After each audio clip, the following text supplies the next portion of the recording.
అందరికీ నమస్కారం అండి.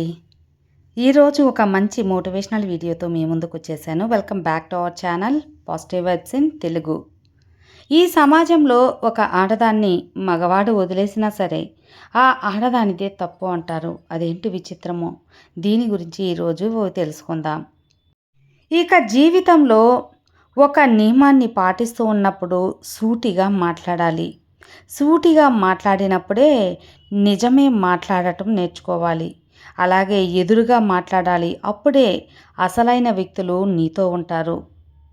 నకిలీ వ్యక్తులు దూరంగా వెళ్ళిపోతారు.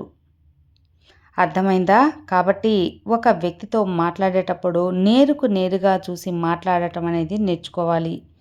పరిస్థితులు ఇంకాస్త దారుణమైనా కూడా ఒక్కడివే నిలబడు. ఒంటరిగానే నిలబడు. అలాగే కష్టాలు ఏడ్చితే పోవు. అలాగే సుఖాలు రమ్మంటే రావు. నవ్వినా కూడా రావు. అలవాటైతే కష్టాలే సుఖాలుగా మారుతాయి. కావలసింది తప్పకుండా కేవలం ఒక ఓపికతో మాత్రమే వస్తుంది అని గుర్తుంచుకోండి. ప్రపంచం మొత్తం కూడా నమ్మక ద్రోహులతోనే నిండి ఉంది. ఎవరిని గుడ్డిగా నమ్మకు. 100 కోట్ల జనాభా అయితే 200 కోట్ల ముఖాలు ఉన్నాయి. కాదంటారా? ఈ విషయం నిజమే కదా. డబ్బును పొదుపుగా వాడితే జీవితంలో ఎదుగుతావు. అలాగే మాటను పొదుపుగా వాడితే సమాజంలో ఎదుగుతావు. సమాజంలో మంచి స్థాయి రావాలంటే నీ మాట తీరు అదుపులో ఉంచుకోవాలి. పూజలు పునస్కారాలు అక్కర్లేదు. లేని వారికి ఒక్క పూటైనా సరే అన్నం పెట్టి చూడు. పుణ్యం వెతుక్కుంటూ మరీ నీ దగ్గరికి వస్తుంది. నువ్వు పూజించే భగవంతుడు కూడా కోరుకునేది ఇదే కదా. ఈ రోజుల్లో బుసలు కొట్టే పాముల కంటే కూడా గుసగుసలాడే మనుషులే ఎక్కువైపోయారు. వీళ్ళ వల్లే చాలా ప్రమాదకరం. కాబట్టి నువ్వు చేసే పనిని ఎప్పుడైతే ప్రేమిస్తావో ఇష్టపడతావో అప్పుడే నీ గెలుపు మొదలవుతుంది. అలా కాకుండా ఏనో తానా అని చేస్తే ఆ యొక్క విషయం అలాగే ఉంటుందని గుర్తుంచుకోండి. ఏ విషయం కోసమైనా సరే తదా ప్రయత్నిస్తేనే నీ వల్ల ఏదైనా జరుగుతుంది. ఏది జరిగినా కూడా అది మన మంచికే అనుకుంటేనే అందులో మనసు ప్రశాంతత ఉంటుంది. అలాగే విజయం వస్తుంది. శ్రీరాముడి అంతటి మహాపురుషుడికే హనుమంతుడు అవసరం వచ్చింది. మానవులం మనమెంత చెప్పండి. నాకు ఎవ్వరూ అవసరం లేదు అని విర్రవీగకూడదు. సమయం చాలా శక్తివంతమైనది.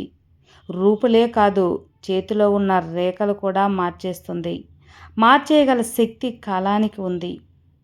100 సంవత్సరాలు బతికే కన్నా ఇష్టమైన వ్యక్తితో ఒక్క రోజైనా బతికితే, ప్రేమతో బతికితే చాలు.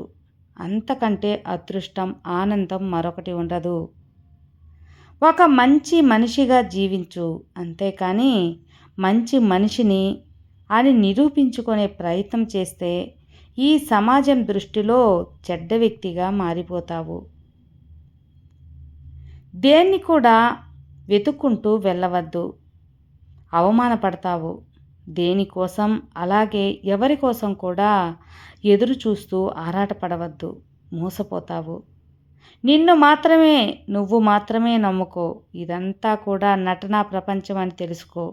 ఇక్కడ ఎవ్వరికి వారే స్వార్థపరులుగా ఉండిపోతారు. ఈ లోకంలో తప్పు చేయటానికి ఎవ్వరూ కూడా భయపడటం లేదు. కానీ చేసిన తప్పును బయటపడకుండా ఉండడం కోసం మాత్రమే అందరూ భయపడుతూ ఉంటున్నారు. అంతే. కొన్నిసార్లు వాదించి బాధపడటం కన్నా తప్పు నాదే అని ఒప్పుకొని మౌనంగా ఉండడమే మంచిది. ఇదే చాలా ఉత్తమం కూడా. నిజాయితీగా ఉన్న బంధం కోసం జీవితకాలం ఎదురు చూసినా తప్పులేదు. కానీ నటనతో కూడిన బంధాల కోసం మాత్రం ఒక్క క్షణం కూడా వేచి ఉండవద్దు. వృధా చేసుకోకూడదు.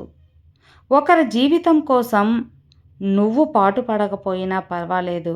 కానీ మరొకరి వెన్నుపోటు పొడవకుండా జీవిస్తే మాట వేటు వేయకుండా ఉంటే చాలు, అదే 10,000. గొడ్డలతో నరికి వేసిన చెట్టు మళ్ళీ చిగురిస్తుంది, కానీ మాటలతో నరికివేసిన మనసు మాత్రం ఇక ఎప్పటికీ చిగురించదు. మనసు విరక్తి చెందుతుంది. మీరు జీవితంలో 2 స్నేహితుల్ని సంపాదించుకోండి. ఒకడు కృష్ణుడిలా పోరాడకుండా గెలిపించేవాడు. ఇక రెండవవాడు మీరు ఓడిపోతారు అని తెలిసినా కూడా మీకోసం కర్ణుడిలా పోరాడేవాడు. ఇలాంటి 2ని ఎప్పుడూ వదులుకోవద్దు. ఎన్ని తప్పులు చేసినా పాపం పండే వరకు శిక్ష పడదు. ఒక్కసారి పాపం పండిందో విధిరాతను ఎవ్వరు కూడా తప్పించలేరు. చెడ్డవాడు ముందుగా ఎన్ని సుఖాలను అనుభవించినా సరే, ఎంత ఎత్తుకు ఎదిగినా సరే, చివరకు అధపాతాళానికి దిగజారాల్సిందే. పతనం అనే మూట కట్టుకుంటాడు.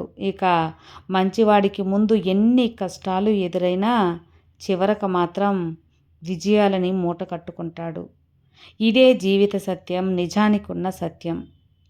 ఎప్పుడు కూడా జరిగింది, జరుగుతున్నది, అలాగే జరగబోయేది అంతా కూడా మన మంచికే అనుకో. అంతకు మించిన మనశ్శాంతి ఈ భూప్రపంచంలో ఎక్కడా ఏదీ దొరకదు. నువ్వు వెళ్ళే దారి నిజాయితీగా ఉంటే చాలు. నారు పోసిన భగవంతుడే తప్పకుండా నీరు పోసి నీ జీవితాన్ని బాగు చేస్తాడు, పూలబాటగా మారుస్తాడు. గడిచిపోయిన నిన్న తెలియని రేపటి కంటే కూడా గడుపుతున్న ఈరోజు చాలా విలువైనది. జీవితం అనేది వద్దనుకున్నా పోయేది కాదు, అలాగే రాసుకుంటే వచ్చేది కాదు. జీవితం ఒక రంగస్థలం. నువ్వు, నేను, అందరం కూడా అందులో పాత్రధారులమేనని తెలుసుకోండి. రాసేవాడు పైన ఉన్నాడు, నడిచేవాడు మాత్రం నేల మీద ఉన్నాడు, అంటే మనతో ఉన్నాడు. జీవితంలో అందమైన బంధం ఏదైనా ఉంది అంటే అది కళ్ళదే.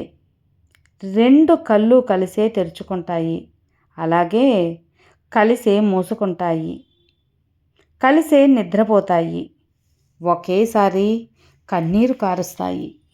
అది కూడా జీవితాంతం. ఒకదాన్ని ఒకటి చూడకుండానే కన్ను మూస్తాయి. ప్రేమించడం మాత్రం వస్తే సరిపోదు, దానిని చూపించడం కూడా తెలిసుండాలి. ఏ బంధమైనా సరే ముగిసిపోవడానికి కారణం సరిగ్గా మాట్లాడకపోవడం, అలాగే సరిగ్గా అర్థం చేసుకోలేకపోవడమే. కాసులు ఉన్నప్పుడు ఎవరైనా కౌగిలించుకుంటాడు మిత్రమా, కానీ కష్టాలలో ఉన్నప్పుడు కౌగిలించుకునేవారే నీ వాళ్ళు అని గుర్తుంచుకో. అదృష్టంతో దొరికిన ప్రేమ, అలాగే పేదవాడితో చేసిన స్నేహం, ఇవి 2 ఎప్పటికీ మోసం చెయ్యవు. కదలని బొమ్మకి కవితలు చెప్పినా, మారని మనిషికి నీతులు చెప్పినా ఒక్కటే, వాళ్ళు మారరు. కొందరు నచ్చితే ఇష్టపడతారు, మరికొందరు నమ్మితే ఇష్టపడతారు. రెండింటికి చాలా తేడానే ఉంది. గమనించండి ఆ తేడా ఏంటో. గుడ్డిగా పనిచేసేవాడు ఎప్పటికీ ఎదగలేడు, కానీ తెలివిగా, జ్ఞానంతో, వివేకంతో పనిచేసేవాడి ఎదుగుదలను ఎవ్వరు కూడా ఆపలేరు. మనం మాట్లాడుతున్న బంధాలను వదిలేయడమే ఉత్తమమని తెలుసుకోండి. ఒకే ఒక్క రోజు బ్రతికే పువ్వే తల ఊపుతూ విరబూసి నవ్వుతూ ఉంటే 100 ఏళ్ళు బ్రతికే మనం చిరునవ్వుతో బ్రతకలేమా చెప్పండి? బ్రతకాలి, ఎందుకంటే ఉండేది ఒక్కటే జీవితం కాబట్టి. ఆ జీవితాన్ని ఆనందంగా గడపాలి కాబట్టి. ఒక నేత పుడితే 100 మందిని పాలిస్తాడు, ఒక నియంత పుడితే 100 మందిని శాసిస్తాడు. అదే ఒక రైతు పుడితే 100 మందిని పోషిస్తాడు. పని చేసేవాడు చిన్న చిన్న పొరపాట్లు చేస్తాడు, ఇక పని చెయ్యనివాడు పొరపాట్లు వెతకడమే జీవితంగా పెట్టుకుంటాడు. అర్థం చేసుకునే వాళ్లకు వివరించాల్సిన అవసరం లేదు. అన్నిటినీ విమర్శించే వారిని పట్టించుకోవాల్సిన అవసరం కూడా అస్సలు లేదు. నమ్మకూడదని వారి మీద నమ్మకం పెట్టుకోవడం ఎంత తప్పో, నమ్మాల్సిన వారిని అనుమానించడం కూడా అంతే తప్పు. ఒక ఆడది మగవాడిని వదిలేస్తే బరి తెగించింది అంటారు, అందుకే వదిలేసింది అంటారు. కానీ ఒక మగవాడు ఆడదాన్ని వదిలేస్తే మాత్రం తప్పు చేసి ఉంటుంది, అందుకే వదిలేశాడని మళ్ళీ ఆడదాని మీదే నింద వేస్తాడు. ఇక్కడ ఎవరు ఎవరిని వదిలేసినా కూడా మచ్చపడేది మాత్రం ఆ స్త్రీకే, ఆ మగువకే. మెడలో తాళిని తెంచుకోలేక, ఆ బంధాన్ని వేరొకరితో పంచుకోలేక, మెడతాడు ఉరితాడుగా మారినా బావుండు అని ఏడుస్తూ కూర్చుంటుంది.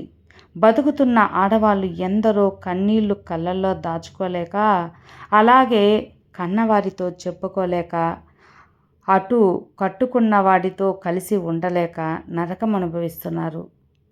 బాధని గుండెల్లో దాచి పైకి నవ్వుతూ సతమతమైపోతున్న స్త్రీమూర్తులు ఎందరో ఉన్నారు. విన్నారు కదా అండి. ఇన్ని మంచి సూక్తుల్లో మీకు ఏ సూక్తి నచ్చిందో కామెంట్లో తెలియచేయండి. మరో మంచి వీడియోతో మళ్ళీ కలుద్దాం. అంతవరకు have a good day friends. Thank you for watching. Bye.